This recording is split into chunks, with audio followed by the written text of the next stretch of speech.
মাগরিবের পরে যে 7 বার আল্লাহুম্মা আজিরনি মিনান নার পড়লো, আর এটা অভ্যস্ত হইল, যেদিন পড়লো ওই দিন সকাল পর্যন্ত যদি তার মউত আসে, তাহলে জাহান্নাম থেকে মুক্তির লেটার নিয়ে আসতে হবে।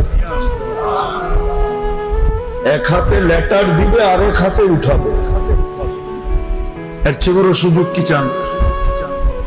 আবার যখন ফজরের পরে পড়বে, সন্ধ্যা পর্যন্ত মউত আসলে জাহান্নাম থেকে মুক্তির লেটার নিয়ে লেটার তাকে ধরায়া তারপরে উঠাইতে হবে। শতবার এটা শুনছি আমরা। কেন? যেন কেউ না বলতে পারে যে আপনি আমাকে সুযোগ দেন নাই। আল্লাহ যদি বলেন যে তোমাকে তো হাত্তা ইউগারগির, কণ্ঠ নালীতে রু আসার পূর্ব মুহূর্ত পর্যন্ত সুযোগ দিছিলাম, তুমি যদি মনে মনেও বলতে যে আমি মাপ চাই, মুখ দিয়া না বলতে